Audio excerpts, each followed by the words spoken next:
नमस्कार, मैं हूं हिरेन मिश्रा। आप देख रहे हैं एचडब्ल्यू न्यूज। कोरोना वायरस के वेरिएंट ओमिक्रॉन का कहर दुनिया भर में जारी है। हमारे देश भारत में भी इसके प्रकोप को लेकर भय का माहौल बढ़ता ही जा रहा है। भारत में ओमिक्रॉन के 236 मामले सामने आ चुके हैं। ये मामले 16 राज्यों तथा केंद्र शासित प्रदेशों में सामने आए हैं। ओमिक्रॉन के देश में बढ़ते मामलों के बीच प्रधानमंत्री नरेंद्र मोदी गुरुवार यानी आज एक उच्च स्तरीय बैठक करेंगे और कोरोना की वर्तमान स्थिति की समीक्षा करेंगे। एक तरफ जहां कोरोना के नए वेरिएंट को लेकर सरकारों द्वारा कई तरह के एहतियाती कदम उठाए जा रहे हैं, आज हम मसीना हॉस्पिटल में कंसल्टेंट पल्मोनोलॉजिस्ट और ब्रोंकोस्कोपिस्ट डॉक्टर सोनम सोलंकी से ओमिक्रॉन से जुड़े कई पहलुओं पर बात करेंगे और समझेंगे कि क्या देश में कोरोना की तीसरी लहर से बचने के लिए हम जो तैयारी कर रहे हैं वो काफ़ी धीमी गति से तैयारी हो रही है या तैयारी पर्याप्त है। डॉक्टर सोनम सोलंकी से नए वेरिएंट से बचने के लिए बूस्टर डोज कितना जरूरी है और कोरोना के नए वेरिएंट का आना कब खत्म होगा जैसे सवालों के जवाब भी जानेंगे। Doctor Sonam Solanki, HW news के शो में आपका स्वागत है। डॉक्टर सोनम, मेरा पहला सवाल आपसे यही है कि भारत में भी जो कोरोना का नया वेरिएंट है ओमिक्रॉन, इसके 200 से अधिक मामले आ गए हैं। इसके बारे में आप हमें थोड़ा बताइए कि यह कितना घातक है और अभी इसके सिम्टम्स के बारे में भी आम लोगों को ज्यादा जानकारी नहीं है, तो आप इसके बारे में क्या बताना चाहेंगी? जी, तो 200 से ऊपर आज के अपने रिकॉर्ड्स में कोविड के केसेस आए, मतलब ओमिक्रॉन के केसेस आए हैं। एंड एक्चुअली सरप्राइजिंग नहीं है। जब हमारे पास 7 थे, जब हमारे पास 22 केसेस थे, तभी भी it was just a matter of fact कि और ही केसेस आने वाले हैं, क्योंकि बिकॉज ये इतना इन्फेक्शियस है। यानी 2 दिन में जो डबलिंग टाइम हम बोलते हैं, 2 से 4 पेशेंट 2 दिन में होते हैं, 4 से 8 पेशेंट 2 दिन में होते हैं, तो उस डबलिंग टाइम के हिसाब से इट इज़ वेरी नेचुरल कि ये केसेस बढ़ने वाले हैं। ऑल्दो आप देखें तो हॉस्पिटलाइजेशन रेट और डेथ रेट कुछ ज़्यादा बढ़ा नहीं है, और वो हमारे लिए सबसे अच्छी बात है। फिर भी जो प्रिकॉशंस है कि और स्प्रेड नहीं हो, वो तो सब कॉमन रहेगा, इर्रिस्पेक्टिव कि ओमिक्रॉन है, डेल्टा वेरिएंट है, अल्फा वेरिएंट है, या कोई भी आगे फ्यूचर में वेरिएंट रहे, वो सेम रहेगा। जब तक सिम्पटम्स की बात है, काफ़ी माइल्ड सिम्पटम्स देखे जा रहे हैं पेशेंट्स में। नॉर्मल सर्दी, खाँसी, फीवर का सिम्पटम्स कम दिख रहा है। एक स्क्रैची थ्रोट है, एक रिपोर्ट में ये भी डिस्क्राइब किया है कि गले में जो इचिंग हो रही है, वो भी एक सिम्पटम्स जो ज़्यादा देखा गया है। और काफ़ी कम पेशेंट्स का जो ओमिक्रॉन की वजह से फेफड़े में इन्वॉल्व होना, निमोनिया होना, ये काफ़ी कम प्रमाण में देखा गया है। डॉक्टर सोनम, मेरा दूसरा सवाल आपसे यह होगा कि क्या हमारे देश में थर्ड वेव से लड़ने की एकदम उचित तैयारी की जा चुकी है? आज प्रधानमंत्री मोदी इसको लेकर एक समीक्षा बैठक करने वाले हैं, लेकिन आपको क्या लगता है कि और भी कुछ एहतियात के तौर पर कदम उठाने की जरूरत है जो अभी फिलहाल सरकार नहीं कर पा रही है, ताकि राइट। ये जो एक थर्ड वेव है उसे रोका जा सके? क्योंकि ओमिक्रॉन के मामले भले हमारे देश में अभी ज़्यादा नहीं हो, 200 ही, अगर 200 के ऊपर कुछ आंकड़े हैं, लेकिन दिल्ली जो एक देश की यूनियन टेरिटरी है, वहाँ पे जो कोरोना के मामले हैं उनमें एक उछाल देखा जा रहा है। जी। तो प्रिपेयर्डनेस जो आप बोलते हैं कि कोई भी चीज़ हमको पता है कि ये होने वाला है और उसके लिए हम क्या कर सकते हैं, तो ये 2 प्रकार का रहेगा। एक, सरकार क्या कर सकती है, हेल्थ केयर सेक्टर क्या कर सकता है ये प्रिपेयर्डनेस के लिए, और एक जनता क्या कर सकती है। हुँ, हुँ। सो जनता क्या कर सकती है, जो हमने पिछली बार भी किया था, जब सितंबर, अक्टूबर में भी जब त्योहार आ रहे थे और हुँ, यही हुँ। डर था कि वापस से एक वेव आएगा, और तब बहुत अच्छी तरीके से सरकार ने भी सब प्रिकॉशंस रखे थे, मास गैदरिंग्स को स्टॉप किया था, और we have to give the credit, लोगों ने भी बहुत प्रिकॉशंस लिए थे। सिमिलरली ये जो क्रिसमस और न्यू ईयर के सेलिब्रेशन है, उसमें हमको प्रिकॉशंस लेने हैं क्लोज्ड स्पेसेस में, और कोविड एप्रोप्रिएट बिहेवियर को का इस्तेमाल करना है, यानी मास्क पहनना है, हैंड वॉशिंग है, और ज़्यादा प्रमाण में नहीं करना है। जब हेल्थ केयर की बात आती है, डेफ़िनिटली काफ़ी कोविड फैसिलिटीज़ बंद हो चुकी है, क्योंकि इतने हॉस्पिटलाइज़ेशंस थे नहीं। तो मैं भी जिन हॉस्पिटल में हूँ, अभी कोविड के इतने संख्या नहीं थे, हॉस्पिटल्स में पेशेंट्स नहीं थे, तो हमने वो फैसिलिटीज़ बंद कर दी है। तो मैनेजमेंट एक साइड से उनके बैकएंड में है कि अगर नंबर्स बढ़े, अगर हॉस्पिटलाइज़ेशन, तो कैसे इस कोविड फैसिलिटीज़ को वापस ओपन किया जाएगा? कैसे स्टाफ को जो हमने अभी नॉन कोविड में डाला हुआ है, कैसे उनको डिवाइड करके कोविड, नॉन कोविड में करना पड़ेगा? ये प्रिपेयर्डनेस हॉस्पिटल्स की तरफ से लगेगा, और नियम को कैसे करें, कैसे रूल्स बनाए जाए, वो सरकार कर रही है। एंड आई थिंक इसी के लिए रेगुलरली सरकार बैठती है, और लोकल, जैसे हम मुंबई में हैं, तो मुंबई में लोकल बीएमसी अपने गाइडलाइंस निकालती रहती है ऑन रेगुलर इंटरवल, देख के नंबर्स कितने हैं। तो हर state, city and India as a nation को अलग टाइप के प्रिकॉशंस एंड प्रोटोकॉल्स फॉलो करने रहेंगे। जी, जैसा आपने मुंबई का बताया कि यहाँ पर जो है लोकल बॉडीज़ हों या फिर महाराष्ट्र गवर्नमेंट हो, वो गाइडलाइंस या फिर नए-नए प्रिकॉशन के लिए एक मेजर्स ला रहे हैं। लेकिन जब कोरोना के केस बढ़ जाते हैं और अभी फ़िलहाल अगर बात की जाए दिल्ली की, जो वहाँ के केंद्र सरकार द्वारा संचालित जो भी अस्पताल हैं, वहाँ पे जो रेसिडेंट डॉक्टर्स हैं, वो प्रोटेस्ट कर रहे हैं क्योंकि उनका जो अभी जो 2 वेव्स आ चुकी हैं, उन्होंने काफ़ी हद तक मतलब थका दिया है इन डॉक्टर्स को और एक बैच जो रेसिडेंट डॉक्टर्स का है वो अभी तक नया बैच आया ही नहीं है और आने की उसकी संभावना भी ना के बराबर हो जा रही है। तो डॉक्टर्स की कमी है। अगर ऐसे में तीसरा लहर आता है, केसेस की संख्या अचानक बढ़ जाती है, सब कुछ हो जाता है, तो आपको लगता है कि ये जो अपना हेल्थ इंफ्रास्ट्रक्चर है वो कहीं न कहीं चरमरा जाएगा, डॉक्टर्स की कमी हो सकती है। अगर इसको सही समय पर अ, इस इश्यू को अगर नहीं अच्छे से इसको टैकल किया गया तो। राइट।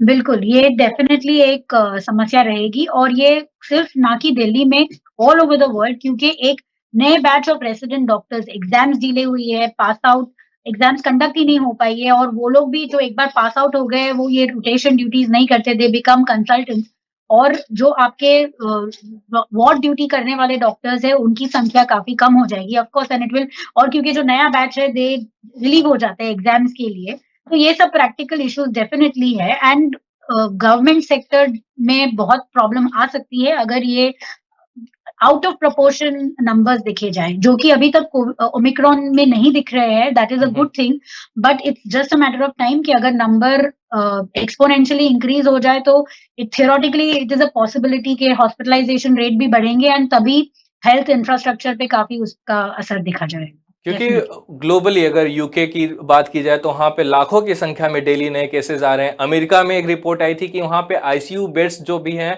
वो बहुत तेजी से फिल हो रहे हैं। तो इसको लेकर कि जो भारत में एक नई लहर इसकी संभावना को कितना ज़्यादा तक बढ़ा देता है? कि दूसरे जो देशों में, और क्योंकि पहले भी दूसरी लहर के टाइम पे भी ऐसा देखा गया था कि यूके में उस टाइम पे केसेस बढ़े थे, लेकिन कुछ दिनों बाद या कुछ महीनों बाद ही हमारे भारत में भी फिर वही दोहराने लगा था।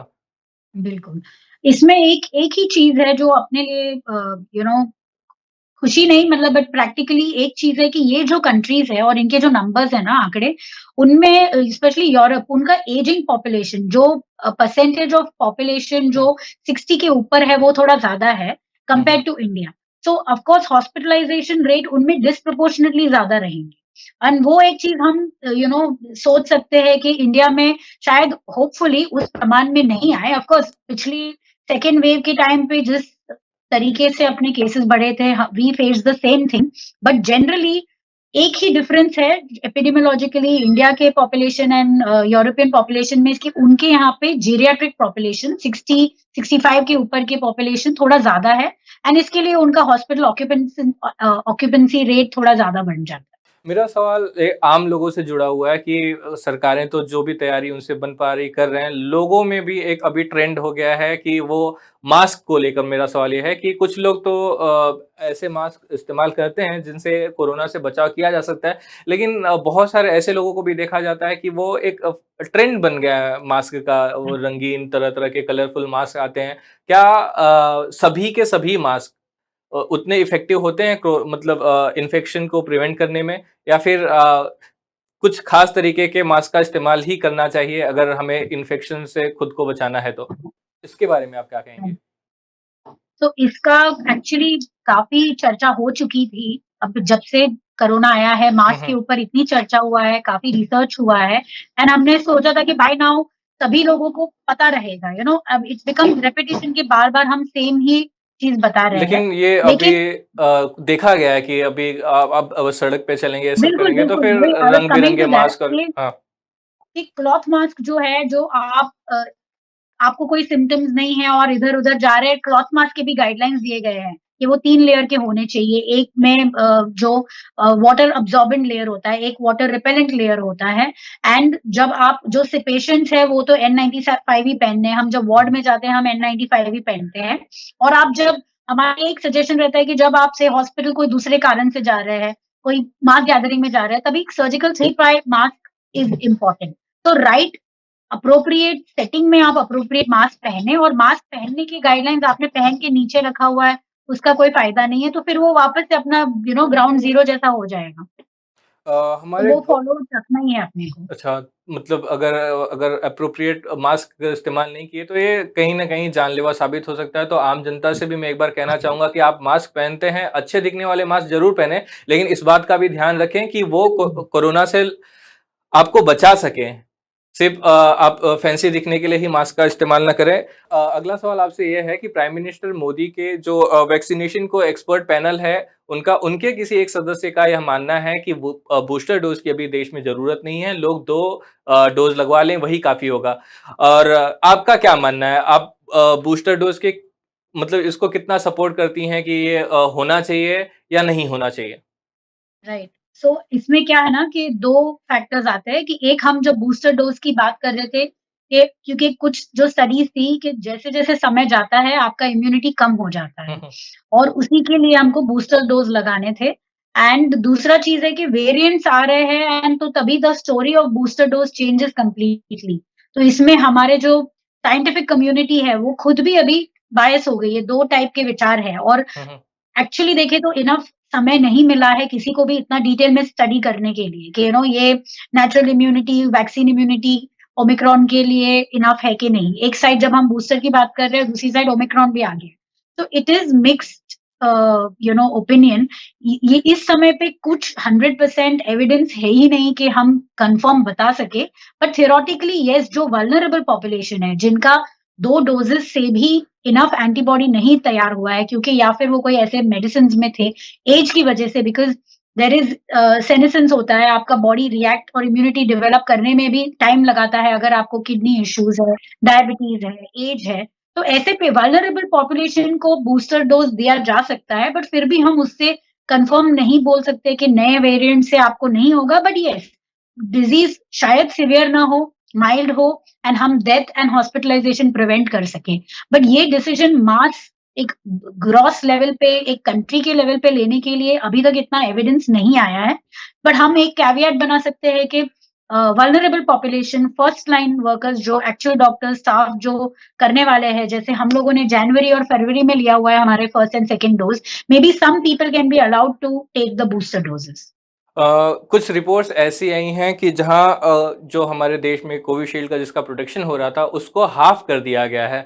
अभी भी हमारे देश में 11 करोड़ से ज़्यादा ऐसे लोग हैं जिन्होंने पहली डोज ले ली है, लेकिन अभी वो उनमें एक हेजिटेंसी है, दूसरी डोज नहीं ले रहे हैं। तो इसके बारे में आपका क्या कहना है ऐसे लोगों का जो कि बहुत सारी वजह हो सकती है जिस वजह से उनका दूसरा डोज छूट गया होगा, नहीं ले पा रहे हैं। और जो एडल्ट पॉपुलेशन है जिसको अभी 18 प्लस को हमारे कंट्री में वैक्सीनेशन कराया जा रहा है उनका, तो उनमें भी गवर्नमेंट ने एक टारगेट सेट किया था कि दिसंबर के अंत तक उन्हें मतलब जितनी भी एडल्ट पॉपुलेशन है भारत की उसको वैक्सीनेट कर दिया जाएगा, लेकिन उससे भी अभी तक हम काफ़ी पीछे हैं। तो आपको क्या लगता है कि ये वैक्सीनेशन मतलब पूरे कंट्री का मतलब फुल वैक्सीनेट होना कितना ज़रूरी है? और इसमें देर जो हो रही है उससे क्या कौन-सी चीज़ें हो सकती हैं? इसका प्रभाव कैसे पड़ सकता है? जी। सो पहली जो बूस्टर डोज़ तो बाद की बात है, लेकिन जो 2 डोज़ेज़ ज़रूरी है हुँ, हुँ। वैक्सीन के, उसमें कोई डाउट ही नहीं है। क्योंकि ये काफ़ी स्ट्रॉन्ग स्टडीज़ है कि फर्स्ट डोज़ लेने के बाद आपका प्रोटेक्शन लेवल अराउंड 60-67% है एंड सेकंड डोज़ लेने के बाद it goes up to above 90%। तो उसमें कोई डाउट नहीं है कि अपने को 2 डोज़ेज़ लेने हैं एंड आई वुड जस्ट सबसे यही विनती रहेगी कि आपने अगर फर्स्ट डोज़ ले लिया है एंड सपोज़ कोई कारण से आप सेकंड डोज़ नहीं ले पा रहे हैं, यानी आपको कोई रिएक्शन आया था, तो speak to your local doctor. वो आपको बताएँगे कि सेकंड डोज़ लेने के बाद अगर आप एक्सपेक्ट कर रहे हैं कि कोई साइड इफेक्ट हो या फीवर आया तो how to handle that. But definitely second dose लेना ही चाहिए, उसमें कोई डाउट नहीं। इसके बाद मैं आपसे वेरिएंट्स को लेकर सवाल पूछूँगा कि पहले जो वेरिएंट्स आए थे, उसके बाद में एक के बाद एक नए वेरिएंट्स आ रहे हैं, तो इनका नए वेरिएंट्स का आना कब थम सकता है? आपको क्या लगता है कि ये वेरिएंट्स कब तक आते रहेंगे? ये लोगों के मन में बहुत ही मतलब एक बड़ा सवाल हो गया कि आखिर कब तक हम ऐसे नए-नए वेरिएंट्स आने वाले दिनों में देखते रहेंगे? जी।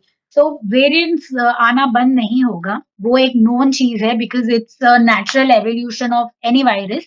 आप हम जब जो फ्लू वायरस था, इन्फ्लुएंज़ा वायरस, हुँ, आप हुँ। देखेंगे तो हर साल उसके भी हर साल वेरिएंट्स आते हैं और उनकी वैक्सीन्स तो हर साल चेंज होती है, इस साल में जो मैक्सिमम वेरिएंट्स थे उसके हिसाब से उसकी वैक्सीन रहती है।